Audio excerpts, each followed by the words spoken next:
Shadow Slave bab 191. Sesuatu mengikuti kita. Kerutan Sunni semakin dalam. Tidak membuang waktu, dia bergerak maju dan mengejar Nevis, Kester, dan Evie. Pemburu wanita itu meliriknya dan sedikit tegang. Apakah bayanganmu memperhatikan musuh? Bayangan itu saat ini berada beberapa ratus meter di depan kelompok itu, mencari tanda-tanda bahaya. Dia menggelengkan kepalanya. Casey merasa kita sedang diikuti. Aku akan menarik bayangan itu dan mengirimnya kembali untuk melihatnya. Tetap waspada. Evie memberinya anggukan. Tentu saja, sebagai pencari jalan di party, dia selalu waspada. Dia hanya memperingatkannya agar dia bisa menyesuaikan pendekatannya. Keduanya sudah terbiasa bekerja sama, jadi tidak perlu membuang kata-kata. Sunni memerintahkan bayangan untuk kembali dan mundur ke belakang rombongan. Sesampai di sana, dia berkonsentrasi pada bayang-bayang yang mengelilingi mereka, mencoba merasakan apakah ada sesuatu di sana yang tidak bisa dilihat. Tapi tidak ada apa-apa. Di depannya, sisa kelompok diam-diam bersiap untuk yang terburuk. Tidak ingin membiarkan pengejar yang tidak dikenal tahu bahwa mereka siap untuk bertindak, belum ada yang memanggil senjata mereka. Tidak ada yang bahkan menoleh. Namun, Sunni bisa melihat dari ketegangan otot mereka bahwa kedamaian ini bisa meledak menjadi badai gerakan kapan saja. Changing Star dan rombongan perburuannya tidak mendapatkan reputasi menakutkan mereka karena kesalahan. Akhirnya, bayangan itu kembali. Tidak membiarkannya istirahat sedetik pun, Sunni segera mengirimnya untuk mengamati jalanan yang baru saja mereka tinggalkan. Persepsinya terbagi antara visinya dan miliknya sendiri. Perasaan rentan yang dia alami saat bayangan itu menjauh semakin meningkat. Sunni mendesah dengan kepasrahan yang muram. Fakta bahwa dia berada di belakang kelompok itu dan, dengan demikian, akan diserang lebih dulu jika terjadi sesuatu tidak membantu sedikit pun. Tenang.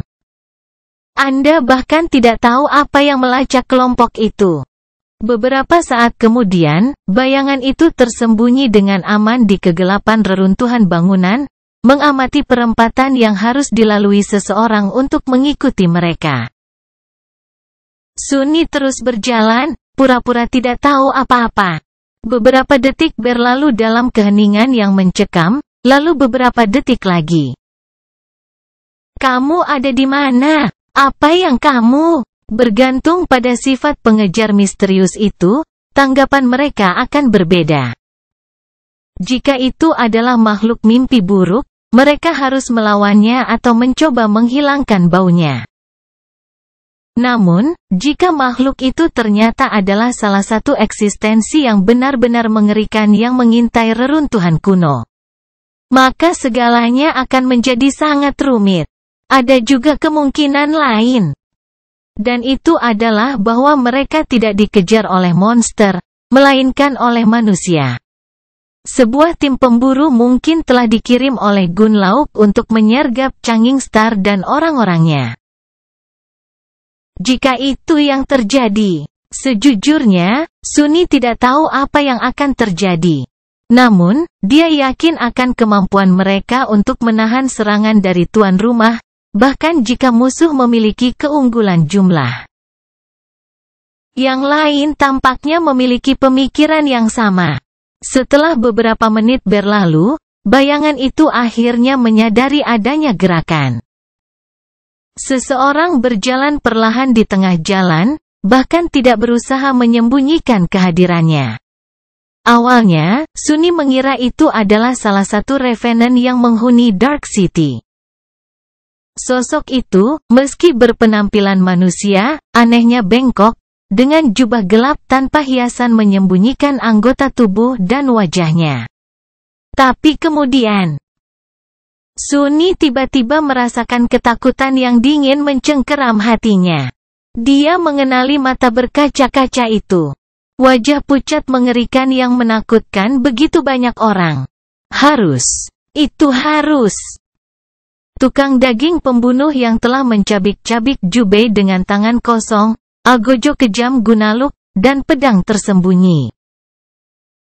Berjalan melalui reruntuhan terkutuk dengan ekspresi bosan yang sama seperti yang dia alami di aula besar Bright Castle pada hari eksekusi Jubei, harus mengikuti jejak mereka.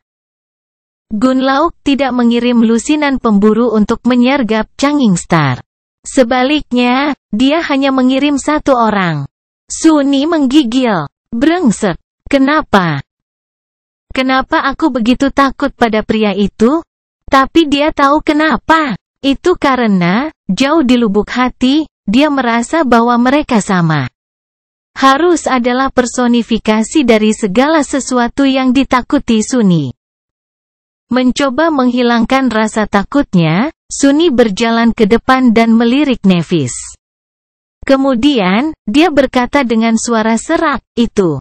Si bungkuk sialan itu. Dia mengikuti kita. Ketegangan mendadak menyelimuti udara. Tanpa harus melihat, Suni tahu bahwa wajah setiap orang menjadi gelap. Harus adalah sebuah misteri. Tidak ada yang tahu apa kemampuan aspeknya, apalagi cacatnya. Semua yang diketahui tentang pria yang menakutkan ini adalah bahwa dia sangat kuat, dan tidak ada satupun korbannya yang selamat. Nep mengerutkan kening. Apakah dia sendirian? Suni mengangguk. Ya, di sebelah kanannya, Kester diam-diam mengejek. Apa yang dipikirkan Gunlauk, mengirim satu orang melawan kita berenam? Namun, Nev tidak merasa jijik. Berbelok ke kiri, dia melirik Evie. Ada ekspresi muram di wajahnya. Bagaimana menurutmu? Pemburu itu ragu-ragu untuk beberapa saat. Kemudian, melihat ke bawah dari ketinggiannya, dia hanya berkata, kurasa kita harus lari. Castor merengut. Lari? Kenapa? Pasti sekuat apapun harus, kita bisa menjatuhkannya. Tak satu pun dari kita yang lemah. Bahkan jika kita tidak bisa mengalahkannya 1 lawan 1. Evie menggelengkan kepalanya. Kamu tidak mengerti kan? Kita tidak bisa melawan Harus. Tidak ada yang bisa. Banyak orang telah mencoba, dan mereka semua sudah mati sekarang. Dia menggertakkan giginya. Dia adalah monster dalam daging manusia, Kester. Dia sangat kuat, tapi bukan itu masalahnya. Masalahnya adalah tidak ada yang tahu aspeknya. Yang kami tahu adalah begitu Harus datang untukmu, kamu mati. Dia mendesah. Saya telah melihat banyak orang mencoba melawan begitu mereka mengetahui bahwa Gunlauk akan mengirim Harus untuk menyingkirkan mereka. Orang kuat, orang lemah. Beberapa mencoba melawannya sendirian, yang lain merekrut sekutu yang menakutkan. Datanglah keesokan paginya, semuanya mati. Tidak peduli seberapa kuat mereka atau berapa banyak dari mereka berkumpul untuk melawannya, tidak ada yang selamat. Yang tersisa hanyalah darah dan mayat. Budak Bayangan bab 192. Saat kesunyian menyelimuti kelompok itu, Evie meringis. Yang paling aneh adalah, tidak ada yang melihatnya datang dan pergi. Setiap kali Harus dikirim ke pemukiman luar, kami baru mengetahui bahwa orang-orang telah meninggal di pagi hari. Pintu, kunci, dan barikade sepertinya tidak dapat menghentikannya. Baik. Begitu Harus diperintahkan untuk membunuhmu, kamu mati saja. Seolah-olah takdir sendiri meninggalkanmu. Castor mengerutkan kening. Jadi, apakah Anda memberitahu kami bahwa kami tidak punya peluang? Pemburu itu menggelengkan kepalanya. Aku mengatakan bahwa melawannya sekarang akan menjadi tindakan bodoh. Kecuali jika kita mengetahui bagaimana dia tampaknya mampu mengubah korbannya. Tidak peduli berapa banyak dari mereka yang ada. Sama sekali tidak berdaya. Dengan itu, dia melirik Nevis, yang diam sejenak dan kemudian menggelengkan kepalanya. Teman kita di kastil juga tidak tahu. Evie menyeringai. Ah, jadi teman misteriusmu itu sama sekali tidak tahu.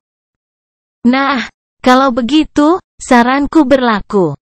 Kita harus lari. Pada saat itu, Sunny akhirnya angkat bicara, tapi, Evie, bisakah kita kabur darinya? Senyum menghilang dari wajahnya. Tiba-tiba muram, dia ragu-ragu sejenak, lalu berkata, aku tahu caranya. Tapi, itu akan berbahaya. Sangat berbahaya. Namun, aku tidak tahu bagaimana lagi untuk melepaskannya dari jejak kita. Jadi, kamu yang memutuskan, Tuan Putri. Neve terdiam sebentar, lalu hanya mengangguk. Kita akan menghadapi harus di lain hari. Saat ini, mencapai tempat peristirahatan kelompok pertama adalah prioritas. Pemburu yang nakal itu mengembuskan napas, seolah-olah lega. Lalu, dia berkata, kalau begitu ikuti aku. Dan persiapkan dirimu. Setelah diskusi yang mengganggu itu, Evie mengubah arah mereka sedikit. Alih-alih bergerak lurus ke selatan, mereka sekarang melintasi kota kuno menuju perbatasan timurnya. Sunny tidak terlalu mengenal bagian reruntuhan ini.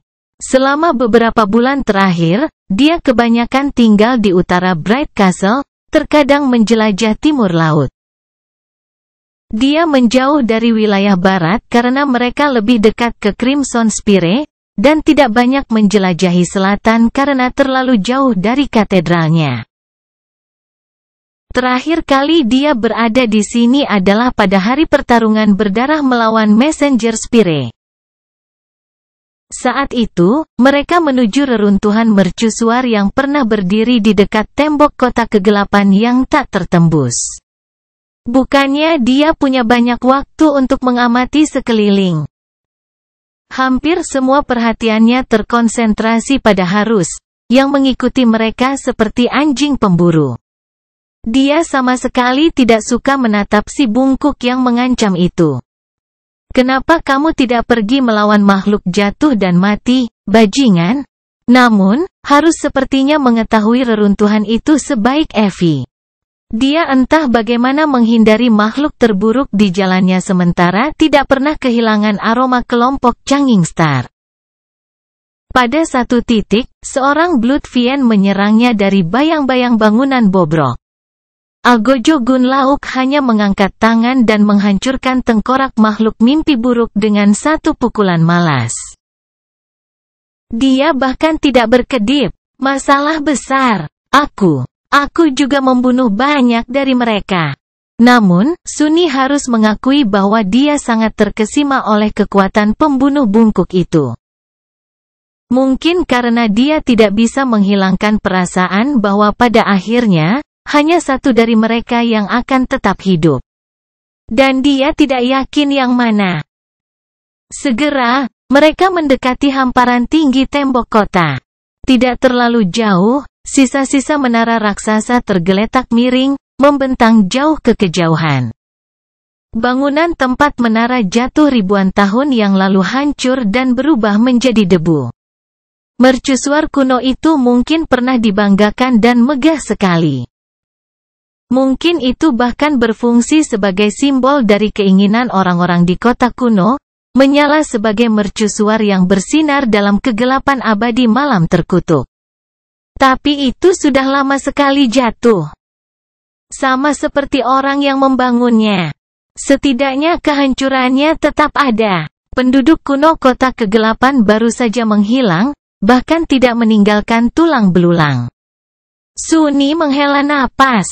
Di mana sekarang? Evie menunjuk ke reruntuhan besar. Di dalam. Mereka saat ini bersembunyi di sebuah bangunan yang runtuh di dekat menara yang runtuh. Daerah ini dihuni oleh suku monster yang sangat keji, dan menarik perhatian mereka akan menimbulkan masalah bagi seluruh kelompok. Panggil kembali bayanganmu dan tetap dekat. Saat kita memasuki mercusuar, kita harus bertindak cepat. Agak lega, Sunny melakukan hal itu. Tidak harus melihat harus lagi adalah alasan untuk perayaan. Tetap rendah ke tanah, mereka berenam berlari dari tempat persembunyian mereka ke mercusuar yang rusak. Tanpa membuang waktu, mereka menemukan celah di dindingnya dan naik ke dalam. Effie memanggil ingatannya yang bercahaya, memandikan bagian dalam menara yang hancur dengan cahaya. Karena fakta bahwa itu saat ini berbaring miring, mereka menemukan diri mereka dalam terowongan besar yang bergema. Melihat sekeliling, Effie menemukan arahnya dan membawa mereka lebih dalam ke dalam terowongan. Ketegangan ekstrim terlihat di setiap gerakannya. Sambil berjalan, dia mulai berbicara, "Dengarkan aku baik-baik dan lakukan apa yang aku katakan. Begitu kita berada di dalam, jangan terpisah dari kelompok. Tetap bersama dan simpan senjatamu. Tempat yang akan kita tuju penuh dengan makhluk mimpi buruk. Mereka tidak terlalu kuat, tapi mereka spesial." Dia menggigit bibirnya. "Jangan coba-coba membunuh mereka. Pertahankan saja dirimu dan terus bergerak. Jika kamu berhenti, kemungkinan besar kamu akan mati. Hal yang sama jika kamu memperlambat dan membuat dirimu terkepung. Tapi jika kita bisa mempertahankan formasi kita, kita mungkin bertahan. Saya harap." "Anda berharap? Apa maksudmu, harapanmu?" Sebelum Sunni sempat menyuarakan kemarahannya, mereka sudah sampai di tujuan. Tepat di depannya, lantai terowongan itu pecah, membentuk celah sempit. Itu dipenuhi dengan kegelapan, mengarah jauh ke dalam tanah. Dan kemudian lebih dalam lagi. Tidak peduli seberapa keras dia mencoba, dia tidak bisa melihat apa yang ada di bawah. Pemburu wanita itu meliriknya. "Tunggu apa lagi, Dufus? Lompat." Sunni menelan ludah. "Kau ingin aku melompat ke sana?" Di sisinya, Kai menghela nafas dan melihat ke bawah pada armornya yang baru dibersihkan dan bergaya. Ekspresi kesedihan murni muncul di wajahnya yang cantik. "Oh, baiklah, ini dia lagi." Budak Bayangan bab 193.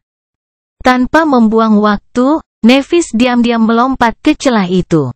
Tepat sebelum dia melakukannya, api putih menyala di matanya. Kegelapan menelan seluruh sosoknya yang luwes, seperti mulut makhluk tak dikenal. "Sialan semuanya." Dengan ekspresi kesal di wajahnya, Sunni melangkah maju. Namun, sebelum dia bisa mendekati celah itu, Kester secara tidak sengaja menghalangi jalannya. Sesaat kemudian, legasi yang dibanggakan juga hilang. Sunni berlama-lama sejenak dan kemudian menoleh ke belakang. Dia ingin memeriksa apakah Casey butuh bantuan untuk turun, tapi dia tidak perlu khawatir. Kai sudah dengan lembut memeluknya. Pemanah yang menawan dengan lembut naik ke udara, melayang di sana sebentar, dan kemudian meluncur ke dalam kegelapan. Sunni berkedip beberapa kali dan menggelengkan kepalanya. "Pamer." Effie segera mengikuti sisa rombongan, membawa memorinya yang bersinar bersamanya. Ditinggal sendirian dalam kegelapan, Sunni menggigil, menyelubungi dirinya dalam bayang-bayang, dan melompat turun. Dia jatuh selama beberapa detik dan kemudian mendarat di atas batu yang keras, dampaknya mengirimkan getaran yang menyakitkan ke tulang-tulangnya. Berdiri, Sunni mendapati dirinya berada di terowongan sempit. Temboknya terbuat dari batu lapuk, jelas diletakkan di sana oleh tangan manusia. Anggota kelompok lainnya sudah ada di sana, bersiap untuk pertempuran. Nevis telah memanggil pedang panjang peraknya. Karena terowongan itu tidak cukup lebar untuk digunakan dengan bebas, dia memegangnya dengan kedua tangan. Satu sarung tangan lapis baja diletakkan di gagangnya, sementara yang lain berada di bila itu sendiri, setengah jalan ke ujungnya. Kester juga memegang pedang. Namun, dia adalah seorang Jian yang anggun dengan pola indah terukir di pedangnya, dengan pelindung berbentuk segitiga yang diukir dari batu giok hijau. Sunny tidak tahu apa tingkatan dari memori itu, tapi dia tahu bahwa itu sangat kuat. Dia telah melihatnya memotong daging, tulang, dan baja. Saat ini, jian itu memancarkan cahaya hijau hantu. Effie telah memanggil perisai bundarnya yang besar, tetapi memilih untuk meninggalkan tombak perunggu kuno di Laut Jiwa. Sementara dia cukup terampil untuk memanfaatkannya bahkan di ruang sempit ini, perisai itu akan jauh lebih tangguh, terutama mengingat kekuatannya yang sangat besar. Kai terlihat agak murung. Melemparkan pandangan sedih dari balik bahunya, pada anak panahnya yang berat, dia menghela nafas dan mengulurkan tangannya. Alih-alih busur, falkata yang elegan muncul di dalamnya. Lekukan pedangnya yang indah berkilauan, memantulkan cahaya. Yang terakhir mencabut senjatanya adalah Casey. Tanpa diduga, dia menghunus rapier ramping dari sarung yang melekat pada ikat pinggangnya. Dan melepaskannya. Yang mengejutkan Sunny, rapier itu tidak jatuh ke tanah, melainkan tetap melayang di udara, seolah diikatkan pada gadis buta itu dengan tali yang tak terlihat. Lalu ia berputar sedikit dan melayang di depannya. Dengan ujungnya menunjuk lurus ke arah Sunny. Apa? Casey tersenyum dan menoleh ke arahnya. Tolong maafkan penari pendiam. Dia pemalu di sekitar orang asing. Sunny menggaruk belakang kepalanya. Merasakan kebingungannya, Casey menjelaskan, penari adalah Eko dan partner saya. Kami bekerja sama dengan baik. Seakan menjawab kata-katanya, rapier itu tiba-tiba berputar di sekitar gadis buta itu dan kembali ke posisi sebelumnya. Namun, itu masih menunjuk ke Sunny dengan cara yang agak tidak ramah. Baiklah. Menginterupsi percakapan mereka, Effie memanggilnya, "Hei, Sunny. Sekarang waktu yang tepat untuk mengajak pacarmu bergabung dengan kami." Anggota kelompok lainnya menatap mereka dengan ekspresi bingung. Sunny menggertakkan giginya.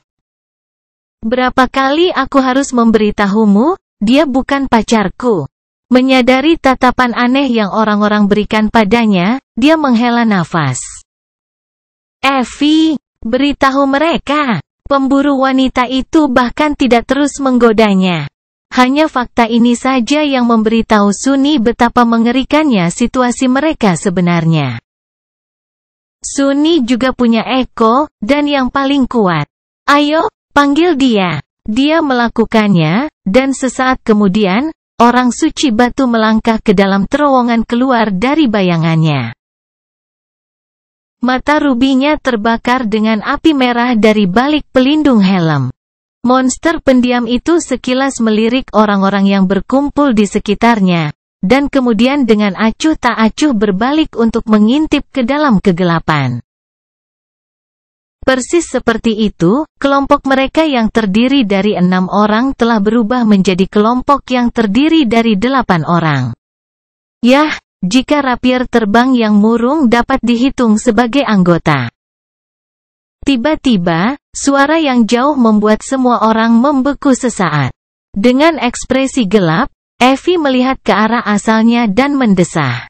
Benar, kita sudah membuang cukup banyak waktu. Ikuti aku. Dan bersiaplah. Dengan itu, dia mengambil langkah maju dan menuju lebih dalam ke terowongan. Sunny mengikuti, memerintahkan orang suci batu untuk tetap dekat dengan Kai dan Casey. Setelah beberapa saat, sesuatu berderak di bawah kakinya. Melihat ke bawah, dia melihat tulang manusia. Tempat apa ini? Pemburu itu menoleh ke belakang, lalu menjawab dengan nada muram, katakombe. Dia mengerutkan kening. Sejak kapan ada katakombe di bawah kota kegelapan? Kenapa aku tidak pernah mendengarmu menyebutkannya? Effie bertahan sebelum menjawab, katakombe selalu ada di sini. terbentang di bawah seluruh kota, hanya saja sebagian besar terowongan telah runtuh sejak lama. Mengapa para pemburu tidak suka menyebut mereka? Itu karena sangat sedikit yang cukup gila untuk menjelajahi apa sedikit yang tersisa dari katakombe, dan bahkan lebih sedikit lagi yang kembali untuk menceritakan kisah itu. Kemudian, dia menambahkan, tidak peduli seberapa kuat seseorang hanya bisa bertahan di sini jika mereka tahu jalan keluarnya. Dan hanya beberapa dari kita, pemburu pemukiman luar, yang tahu. Jadi kita harus bisa kehilangan dia. Sementara itu, Sunny memperhatikan semakin banyak tulang berserakan di tanah. Semuanya tampak seperti pernah menjadi milik manusia. Aku tidak suka ini. Melihat ke atas. Dia bertanya, bisakah kita kembali ke hal yang kamu katakan tentang betapa sedikit orang yang berhasil melarikan diri dari sini hidup-hidup? Kenapa begitu? Pemburu wanita itu meringis. Itu karena... Namun, sebelum dia selesai berbicara, sesuatu muncul dari kegelapan dan menghalangi jalan mereka. Sunny membuka matanya lebar-lebar. Tepat di depan mereka, sesosok mayat berdiri di tepi antara terang dan gelap, menatap 6 manusia dengan lubang hitam rongga matanya yang kosong. Tidak benar-benar mayat. Sebuah tengkorak. Menentang semua hukum logika dan fisika, makhluk yang terbuat dari tulang manusia tiba-tiba menerjang ke depan, memamerkan giginya dengan seringai lapar. Shadow Slave bab 194. Bagaimana benda ini bisa bergerak? Menentang semua logika, kerangka itu menerjang Evie dengan kecepatan yang bahkan tidak mampu dilakukan oleh Sunny sendiri. Tanpa jaringan otot yang menghubungkan tulang, makhluk aneh itu masih bisa berdiri tegak, berlari, dan menyerang dengan kekuatan ganas. Sesaat sebelum monster Andit menutup jarak di antara mereka, Evie berteriak, tinggal bersama. Kemudian, dia membalikkan tubuhnya dan membanting perisainya ke monster yang menerjang. Dengan suara gemuruh, kerangka itu terlempar ke belakang. Tengkorak dan tulang rusuknya hancur, menghujani terowongan dengan serpihan tulang yang tajam. Seperti boneka rusak, jatuh ke tanah dalam tumpukan tak berbentuk. Sunny menatap kekacauan tulang yang patah itu dengan bingung. Tunggu. Itu saja. Pemburu wanita itu berteriak, menjauhkannya dari pikiran-pikiran ini, jangan berhenti, bergerak. Kelompok itu bergegas maju, mengikuti Evie ke kedalaman katakombe. Ketika Sunny mendekati sisa-sisa kerangka yang dihidupkan kembali, dia melihat sesuatu yang membuat hawa dingin mengalir di punggungnya. Tulang-tulang itu masih bergerak, perlahan-lahan menyusun diri kembali menjadi bentuk yang menyerupai manusia. Saat dia melangkah melewati makhluk itu, satu tangan kerangka tiba-tiba mendorong ke arahnya, mencoba mencakar kakinya. Jika bukan karena reaksi cepat Sunny, itu mungkin berhasil melukainya. Dengan satu tebasan Midnight Shot, dia menghancurkan tangan yang mencakar itu dan membuangnya. Jatuh di atas batu beberapa meter ke belakang, tangan itu tetap tidak bergerak untuk sesaat, dan kemudian mulai merangkak kembali ke kerangka yang pulih dengan cepat. Monster itu sedang dibangun kembali oleh kekuatan yang menakutkan dan tak terlihat. Tertarik oleh tarikannya yang tak terlihat, tulang-tulang itu menyatukan diri kembali satu demi satu. Yang terlalu rusak untuk digunakan hanya diganti dengan salah satu tulang yang berserakan di lantai terowongan. Segera, kerangka itu pasti akan bangkit kembali. Pikiran yang mengganggu memasuki benak Sunny. Dia akhirnya menyadari mengapa Evie menyuruh mereka terus bergerak daripada mencoba membunuh makhluk mimpi buruk yang menghuni katakombe. Apakah karena makhluk-makhluk ini abadi, atau lebih tepatnya, abadi? Suni merasakan firasat yang memuakkan bahwa dia benar. Jika demikian, segalanya akan berubah dari buruk menjadi mengerikan dengan sangat cepat. Pada saat itulah telinganya menangkap suara gemerisik yang datang dari kegelapan di depan mereka. Sejenak, dia merasakan ketakutan mencengkeram hatinya, berpikir bahwa laut yang gelap entah bagaimana menemukan jalannya ke dalam katakombe. Tapi tidak, ini bukan laut terkutuk. Sebaliknya, itu adalah lusinan. Tidak, ratusan kaki kerangka menggores batu-batu katakombe yang dingin. Bahkan mungkin ribuan dari mereka.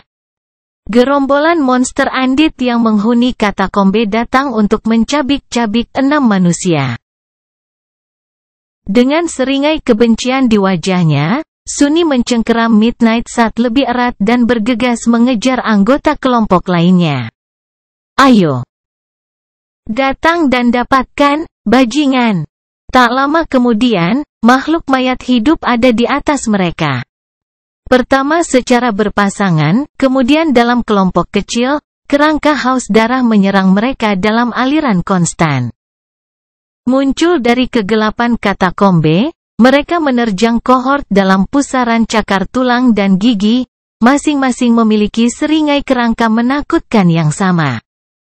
Evie dan Nevis, yang berada di depan kelompok, menghadapi serangan terberat. Pemburu wanita mengerahkan kekuatannya yang tidak manusiawi, melibas kerangka seperti inkarnasi dari kemarahan kuno. Perisai bundarnya bertindak sebagai bola penghancur, menghancurkan monster andit di kiri dan kanan. Nevis bertarung dengan fluiditas air yang elegan. Tetapi juga dengan kekuatan penghancur dari banjir yang menghancurkan. Dia memegang pedang panjang pada bilahnya, menggunakan pelindung silang dan gagangnya sebagai gada improvisasi. Dengan api putih menari di matanya, dia berpindah dari satu kerangka ke kerangka lainnya, dengan terampil menangkis pukulan mereka dan menghancurkan tengkorak satu demi satu. Jika ada yang berhasil melewati mereka, Caster ada di sana untuk memberikan pukulan terakhir. Pedangnya bersinar dengan cahaya hijau hantu, mengiris tulang seolah-olah tanpa menemui perlawanan apapun. Legasi yang bangga bertarung dengan ketepatan yang anggun, selalu berhasil melumpuhkan musuh hanya dengan satu serangan bersih. Kerangka jatuh ke pedangnya bahkan sebelum memiliki kesempatan untuk membalas. 3 pembangkit tenaga listrik membuat jalan melalui gerombolan monster tampak hampir mudah. Namun, Suni tahu bahwa itu bukan apa-apa. Setiap kerangka lebih kuat dan lebih cepat daripada manusia. Butuh keterampilan, tekad, dan koordinasi yang luar biasa untuk menembus barisan mereka tanpa melambat bahkan sedetik pun. Segera, dia dipaksa untuk merasakan ancaman sebenarnya dari kekejian mayat hidup ini untuk dirinya sendiri. Suni, Casey, dan Kai relatif aman pada awalnya, tetapi seiring berjalannya waktu, situasi mereka semakin memburuk. Katakombe adalah labirin yang nyata. Semakin sering, terowongan yang mereka ambil mulai terbuka menjadi persimpangan jalan yang rumit dan terhubung dengan jalur percabangan lainnya. Ketika itu terjadi, makhluk andit bisa menerjang kelompok dari samping, melewati penghalang yang tidak bisa ditembus dari Changing Star dan 2 juaranya. Lebih dari itu, karena jumlah kerangka yang dihancurkan oleh mereka meningkat dan beberapa menit berlalu, monster-monster keji itu mulai bangkit kembali dari tanah dan berlari mengejar party itu. Segera menyerangnya dari belakang. Akhirnya, kelompok itu terus-menerus diserang dari semua sisi. Ketika Suni pertama kali harus mengangkat pedangnya untuk mengusir orang yang tersesat yang menerjangnya dari terowongan samping. Dia bertindak dengan ketepatan tenang yang terukir dalam dirinya melalui latihan berjam-jam yang tak terhitung jumlahnya. Menebas dengan Midnight Sat, dia dengan bersih memenggal kepala makhluk andit itu. Diperkuat oleh bayangan, tachinya berhasil memotong tulang padat tanpa banyak usaha. Sunny tahu bahwa kehilangan kepalanya tidak akan membunuh kerangka itu, jadi dia langsung mengubah keseimbangannya dan menendang dada monster itu, melemparkannya ke belakang. Meskipun dia berharap ini akan terjadi, kurangnya suara familiar yang berbisik ke telinganya masih membuatnya takut. Biasanya, dia sudah mendengar pengumuman pembunuhan itu. Tapi kekejian ini abadi, jadi mantra itu tetap diam. Meratapi fakta bahwa dia tidak akan mendapatkan pecahan bayangan hari ini, Sunny menjauh dari kerangka yang dipenggal dan menghela nafas. Yah!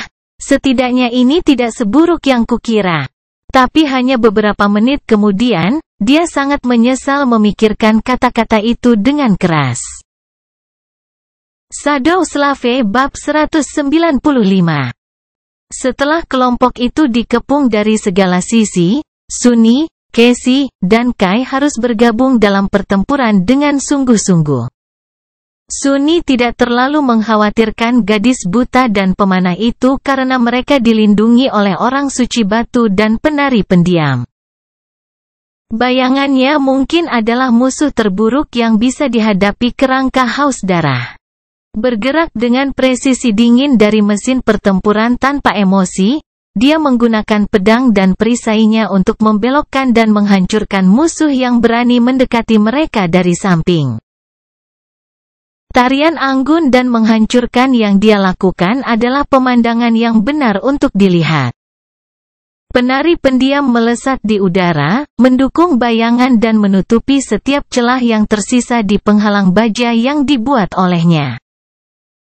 Jika ada sesuatu yang melewati mereka berdua, Kai ada di sana, menggunakan bilah lengkung Valkata miliknya untuk menghancurkan monster andit, hampir seperti menebas mereka dengan kapak. Dia berpegangan tangan dengan Casey, membimbing gadis buta itu melewati labirin gelap katakombe. Namun, sepertinya kemampuannya untuk mengarahkan dirinya sendiri di luar angkasa telah mengalami peningkatan yang cukup besar dalam 3 bulan terakhir. Mungkin karena koneksi yang dia bagikan dengan rapier terbang.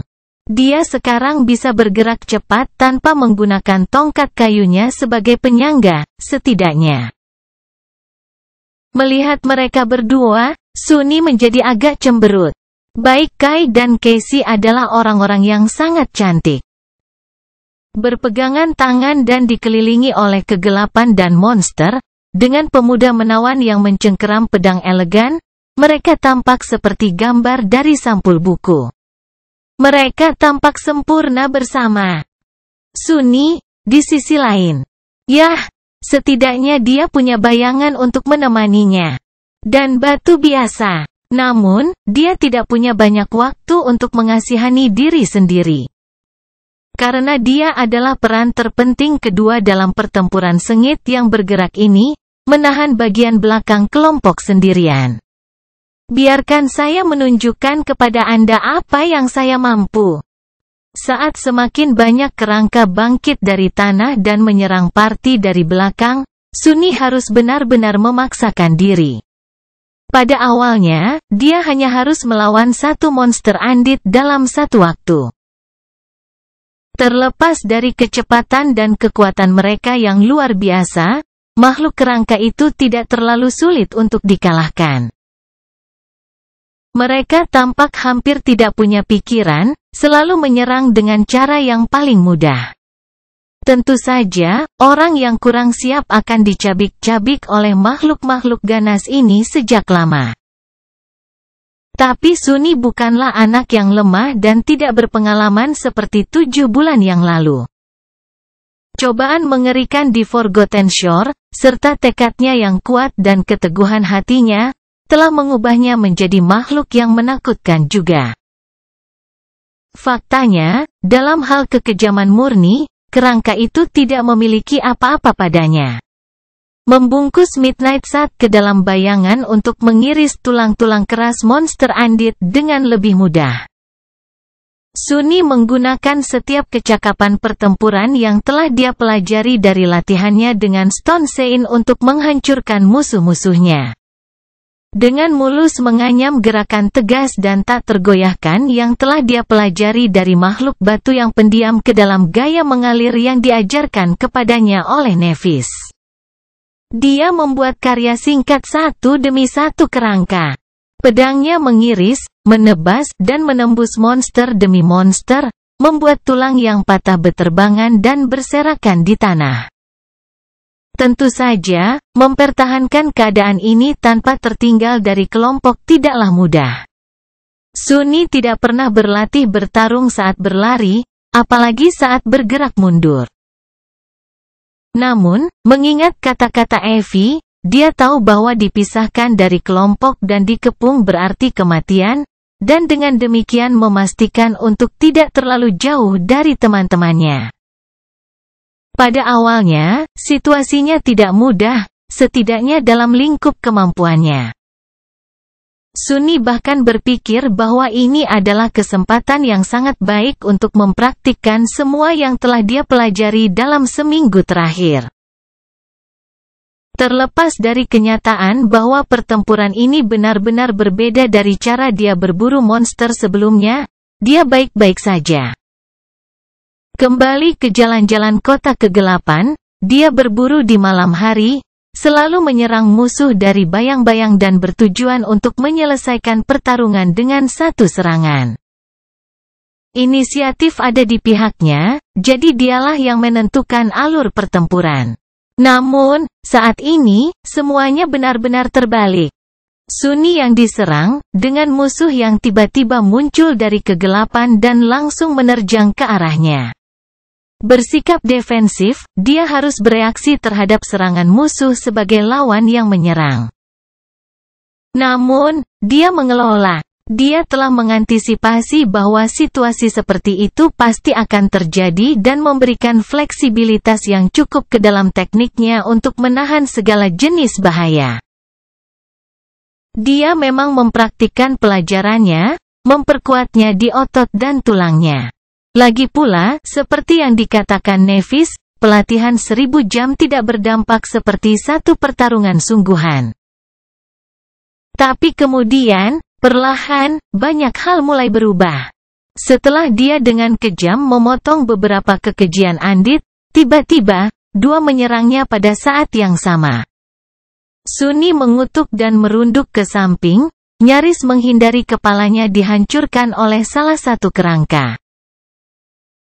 Pedangnya memblokir serangan ganas dari yang lain, dan, didorong mundur beberapa langkah oleh kekuatan tumbukan, dia berjuang untuk menjaga keseimbangannya. Tidak membiarkan monster melanjutkan serangan mereka tanpa halangan, Sunny berlari ke depan dan memutar tubuhnya. Menendang satu makhluk di dada, dia menggunakannya untuk mendorong dirinya ke arah yang lain dan meletakkan semua beban itu ke tebasan ke bawah yang menghancurkan. Kerangka itu hancur menjadi tumpukan tulang yang patah, dan ujung pecahan tengah malam menggores bebatuan, menyebabkan percikan api beterbangan ke udara. Mengetahui bahwa momentumnya terlalu kuat untuk dihentikan sekarang, Sunny malah mengikutinya, berguling di atas bahunya. Dan bangkit kembali tepat pada waktunya untuk menghadapi serangan monster yang tersisa secara langsung. Pedangnya memotong busur tajam, memotong kedua lengan kerangka itu. Sunny langsung menghindari makhluk Andit itu dan memberikan tebasan horizontal rendah, mematahkan kakinya. Memastikan bahwa monster itu tidak akan berdiri dalam waktu dekat dengan menusuk tengkoraknya dengan ujung Midnight Shot, dia bergegas mengejar kelompok itu.